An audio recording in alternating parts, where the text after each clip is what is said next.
Con su voz marinera encantada, viene un viento inventor de avenidas, viene un cerro patrón de miradas que va hundiéndose allí en la bahía.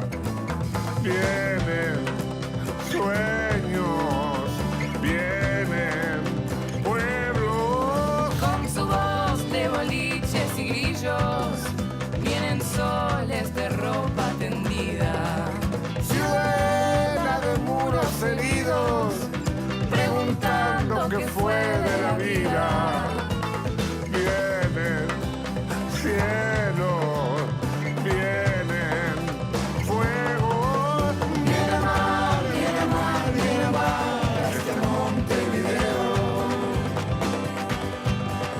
Viene mar, viene mar, viene mar, este Montevideo.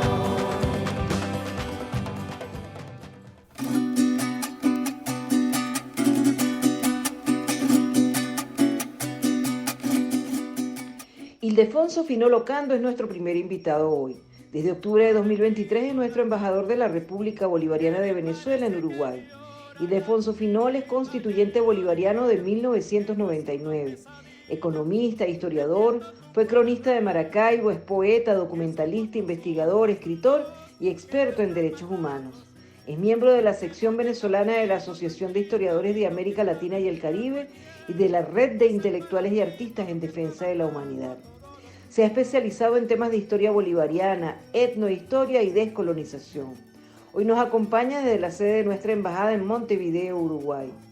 Finol, descendiente indígena del pueblo Añú, nacido en el Moján, municipio Mara, estado Zulia, en 1959, afirma con respecto a Maracaibo, estado Zulia, que el 8 de septiembre de 1529 no hubo ninguna fundación de Maracaibo ni de ciudad alguna a orillas del lago. Fue el inicio de una invasión por el ejército europeo al mando de Ambrosio Alfinger, enviado por el emperador Carlos V para conquistar unas tierras y despojarlas de su riqueza. Es el parafito lo que está matando todo lo que hay en él. Saludos desde Montevideo, Uruguay, hacia la República Bolivariana de Venezuela, territorio libre del alfabetismo, a los libreros mediáticos que sintonizan la librería mediática, un programa en el que los libros y la televisión tienen mucho que ver, un programa en el que los lectores de todas las edades son protagonistas. Hemos comenzado el programa con una referencia a los 300 años de Montevideo, que es la celebración que ha estado sucediendo mientras nosotros estábamos acá recorriendo la ciudad, como lo hemos hecho cada verano hace más de 20 años, todos los años. También hemos conocido la presentación curricular del invitado de nuestro primer segmento, el embajador de la República Bolivariana de Venezuela en el Uruguay, Ildefonso Finol, con quien hemos compartido en otros programas, tenemos amigos comunes muy queridos y hemos seguido su trayectoria y sus libros tan variados, tan cálidos, tan humanos y tan ingeniosos. Isidoro va a completar esta parte del programa con una referencia a uno de sus libros más recientes. Luego vamos a tener otros invitados uruguayos que nos acompañan aquí en la sede de la embajada en Montevideo. Y te agradecemos en primer lugar que nos hayas permitido usar este espacio para la librería mediática y toda tu amabilidad con nosotros. Hay muchos proyectos comunes que compartimos, el amor a los libros, el amor a Venezuela, la curiosidad por la historia, el tratar de hacer las cosas de una forma original, como lo pedía Simón Rodríguez. Y tú me imagino cuando te nombraron embajadora, además de toda la actividad formal de un embajador, sabiendo que aquí hay un centro cultural, tú vendrás con ideas, vendrás con inquietudes. ¿Qué proyecto tienes para ese espacio cultural que está ubicado en un sitio privilegiado donde está la Embajada de la República Bolivariana de Venezuela en Montevideo? Muchas gracias, María Silvia y Isidoro. Muy contento por la visita de ustedes. Enviarles aquí un abrazo a todo nuestro pueblo, a nuestro gobierno, al presidente Nicolás Maduro, al canciller Iván Luis, al vicecanciller Hernández y a toda esa hermosa venezolanidad que está en nuestro país, resistiendo, construyendo, produciendo, creando y venciendo. Cuando uno lo propone para el embajador, en este caso me hizo el honor el presidente de la República, camarada Nicolás Maduro, debe presentar un plan de trabajo, uno de los procesos que prevé nuestra Constitución, nuestra ley ante la Asamblea Nacional, la Comisión Política Exterior. Mi plan de trabajo le dio una altísima importancia al trabajo cultural. De hecho, uno de los propósitos definidos en el plan tienen que ver con el acercamiento sentipensante tanto al hermano pueblo uruguayo como a la comunidad migrante venezolana aquí en Uruguay. Ese acercamiento sentipensante, la vía más expedita, la vía más eficiente, creo yo, y más bonita, sin duda alguna, es el mundo de la creación artística, la creación cultural, manifestaciones de la espiritualidad creativa de nuestro pueblo. Y es una parte fuerte del ministerio, sin duda alguna. Estoy muy metido, muy comprometido como estudiante de la historia. No me jacto de ser ni historiador ni nada de eso, pero sí soy un estudiante de la historia desde los 6 años de edad, hace más de medio siglo, pero sistemáticamente, como ustedes me han apoyado en seguir mi obra, he publicado libros sobre todos los medios, pues sobre todo me he enfocado mucho en el tema de la gente, la doctrina bolivariana y los procesos de la lucha de los pueblos originarios. Entonces, eso todo va, por supuesto, va a impregnar mi gestión, ya estoy haciéndolo, estoy en un acercamiento con la nacionalidad presente en Uruguay que está llevando a cabo proyectos productivos y creativos, y nosotros mismos en un proyecto que ya vamos a arrancar una iniciativa que comienza muy pronto, los primeros días de febrero, que se llama Comunidad de Estudios Bolivarianos, especialmente para reunir aquí una serie de embajadas en el auditorio de Primera, personas interesadas en estos temas. Hemos tenido muy buenas respuestas, incluidos embajadores de países amigos y gente de aquí de Uruguay. Bueno, pero ¿sabes qué? Cuentan con nosotros en la librería mediática. Al final de los programas estamos incluyendo un noticiero cultural. Así que cuando nosotros veamos actividades que ustedes están haciendo, las comentaremos allá porque sabemos toda tu originalidad. Ahora Isidoro va a hablar contigo de un libro reciente.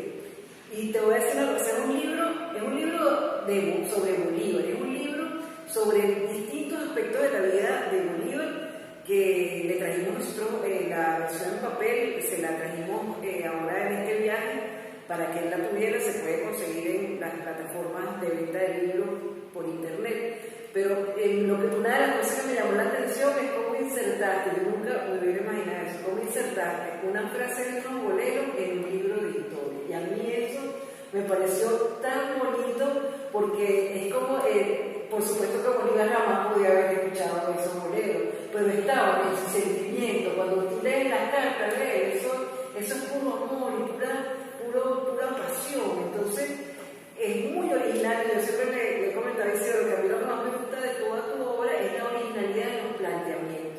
No te limitas solamente a decir y a contar, sino que lo pones a uno a pensar. Muy Robinsoniana. Así que. Es que la fórmula es al revés, perdón.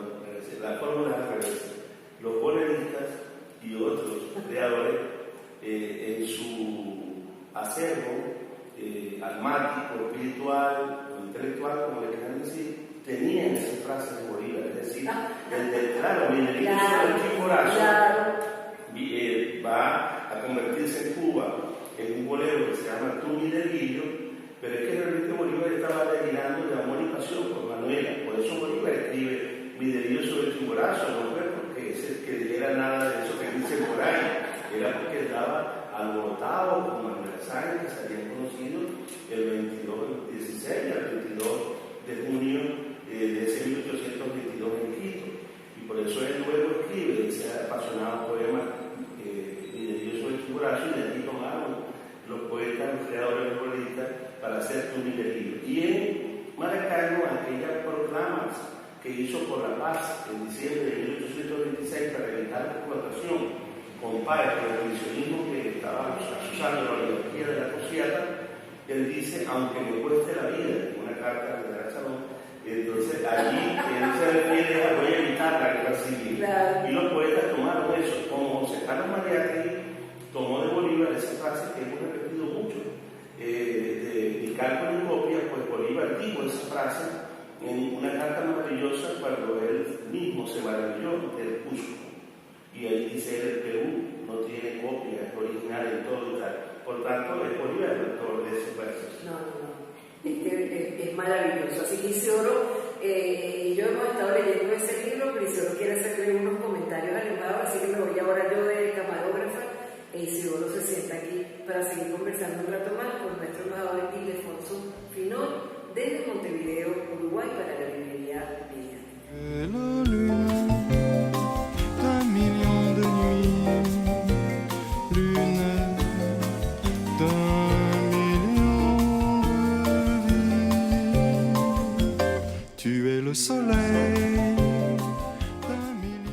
primero es porque yo de alguna manera creo en nuestro continente americano como ciudadanos del continente, pero parecería que a veces es un poco grandilocuente decirlo, así que entonces me limito a decir ciudadano uruguayo, venezolano uruguayo, así que tenerte aquí, embajador, con la historia tan interesante que tienes en tu vida, el conocimiento de la mágica historia del continente que existe, que es la de Venezuela, pues me siento sumamente feliz.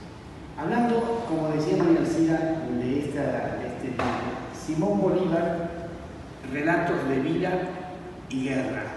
Fíjense que ya desde un momento del título hay una orientación hacia dónde va este trabajo. Es de la editorial Urgente y yo creo que este es un libro que merecería que también fuera republicado o reeditado en cualquier otra circunstancia. Me pareció impresionante. Una de las cosas que me interesó muchísimo es tu continua manifestación de Simón Rodríguez. Te pregunto, ¿por qué? ¿Por qué en tu libro hay tanta insistencia con Simón Rodríguez? Pues la respuesta la dio el mismo Libertador en aquella carta sublime que él escribe a Rodríguez cuando se entera de que está en el territorio de Colombia, la original. Y Bolívar desde Perú le escribe aquella carta maravillosa y le invita a encontrarse. Cuando le dice aquella frase, usted formó mi corazón tan grande. Simón Rodríguez, nosotros históricamente en Venezuela lo subestimamos, nosotros, la sociedad venezolana lo subestimó, por mucho tiempo fue nadie, muy invisible, con la llegada del gran reivindicador del bolivarianismo del siglo XX y XXI, Hugo Chávez, es que comienzan otra vez a sonar ese nombre, aunque ojo, en la resistencia previa a Chávez, venezolanos y venezolanas de mucha valía sostuvieron la importancia de Rodríguez. Yo que milité en el movimiento político Ruptura, en el PRD, recuerdo bien que nosotros hablábamos de que nuestras fuentes eran Bolívar, Rodríguez y Zamora. Y Rodríguez debería ser para toda la población venezolana una guía sobre la formación. Y en este momento, Isidoro, con tu venia, me permito comentar una reflexión que vengo haciendo y que creo muy importante comunicar. Es el hecho de que los estados nacionales, el primer derecho humano en el tiempo actual del imperialismo voraz, destructor, patológico, es defender la soberanía, tener patria. Ese es el primer derecho humano.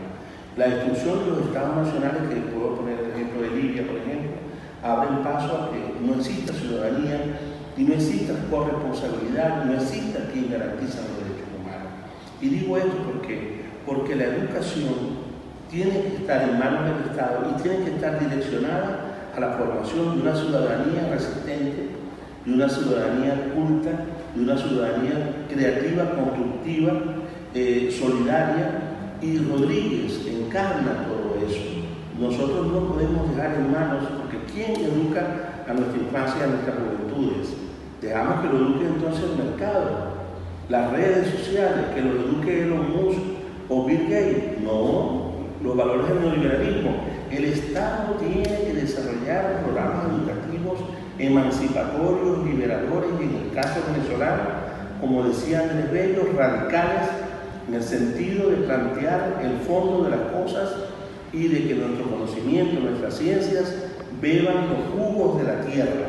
Fíjate qué frase tan telúrica y tan radical del maestro Bello, y hablo de Bello también como maestro del Libertador, que contribuyó, siendo un hombre contemporáneo de él, a formarlo. Entonces Rodríguez es para nosotros lo que Lao Tse es para los chinos.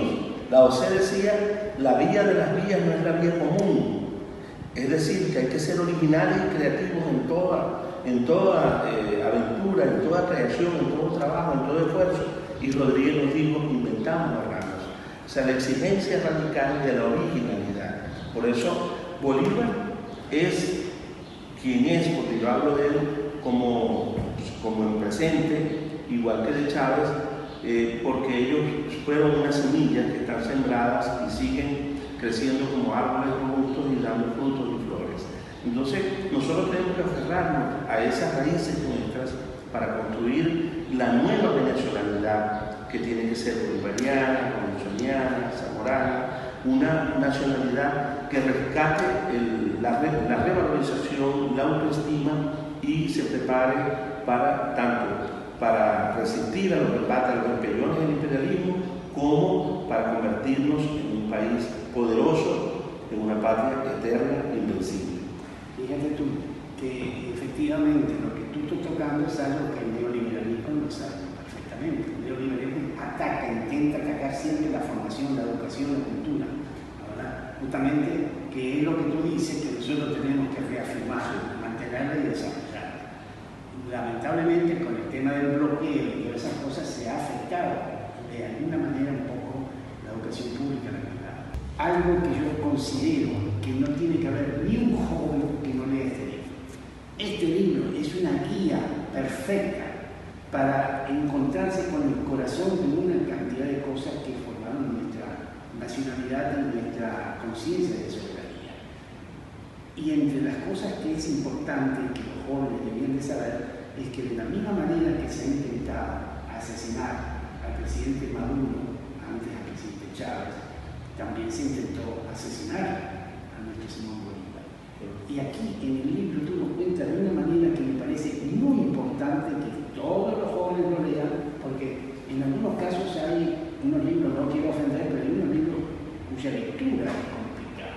En esta lectura es una lectura directa, bien organizada y bien programada para que se pueda llegar al punto que tú quieres desarrollar. ¿Tú podrías contar algo de lo que dices tú aquí sobre el atentado a Setembrini?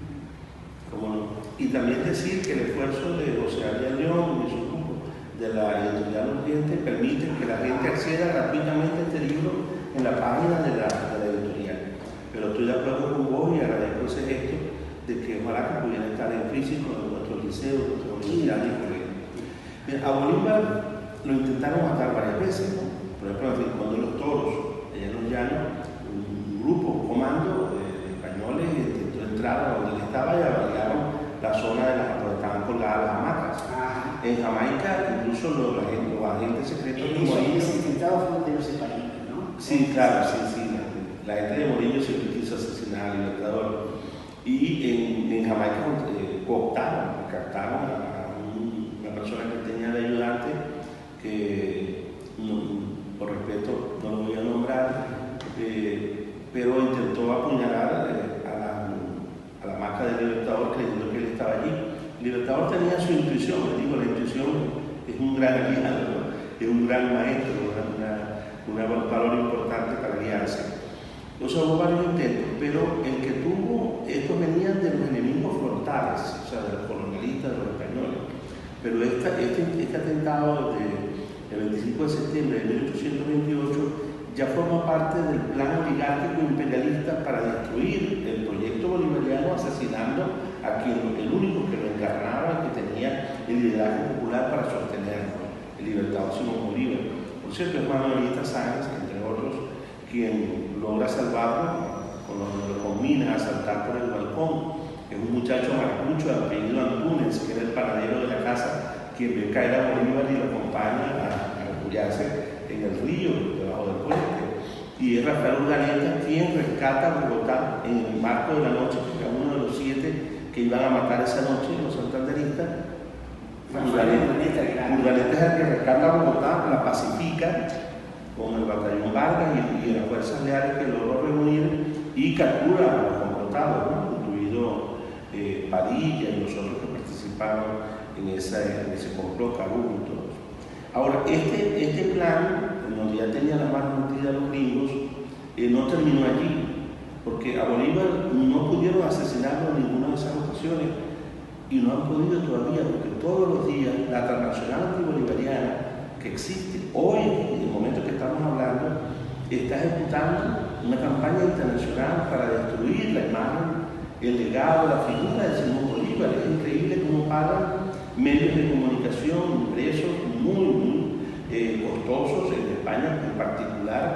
No tengo duda que la monarquía tiene la mano metida en eso y los imperialismos colectivos en la campaña para asesinar moralmente a Bolívar y a Francisco de Paula de Santander, que no solo es el hecho de que sea una persona ruin, envidiosa, mediocre, corrupto, que lo fue, sino que además de todo eso, el envidioso, Santander fue un agente de los Estados Unidos, un agente de los Estados Unidos. Definido. Yo estoy convencido de eso y allí lo planteo con elementos históricos probatorios, porque en todo momento, después que se proclama la doctrina Monroe, el mensaje en el Congreso de los Estados Unidos, en diciembre del año 23, que ahora se cumplieron los 200 años de esa doctrina, le dicen, cualquier cosa, ellos se la plagiaron a un diplomático inglés. Santander, en marzo del año siguiente, y esto no lo digo yo, esto lo hizo un escritor bogotano de la Universidad Liberal de Bogotá, un historiador muy importante, que es una de las buenas biografías de Bolívar, el de Iván Aguirre. Santander dice en el Congreso de Bogotá, en marzo del 24, o sea, apenas 3 meses de proclamada la doctrina Monroe, que esta sería un consuelo para la humanidad y que Colombia ganaba mucho acercándose a un vecino, a un socio tan poderoso. De manera que Bolívar se opuso tajantemente a invitar a los gringos al Congreso Político de Panamá y Santander no lo quiso invitar. Invitó al Imperio de Brasil, que Bolívar también se opuso, a los ingleses, que Bolívar también estaba en contra, de manera que Santander fue un saboteador de la obra bolivariana permanentemente, bajo el chantaje de que tenía que permanecer allí porque era por la cosa aquella de acercar las posesiones, que ya había ciertas rivalidades entre venezolanos y granadinos. Bueno, la verdad es que esto da como para que sigamos conversando un par de horas más, pero María Silva tiene controlado los tiempos de una manera tremenda. Así que, pues, muchísimas gracias por esta conversación y me gustaría muchísimo que pudiéramos tener otro programa netamente sobre ti. Con mucho gusto, un placer estar con ustedes.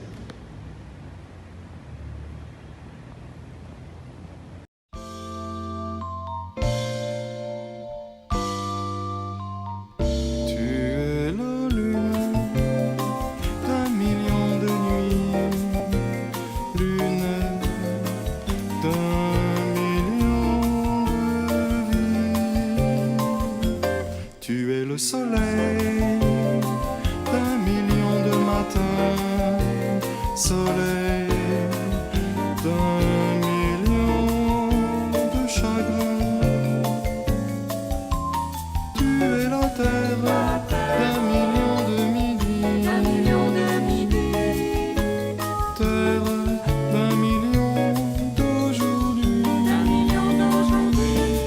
Tu es le monde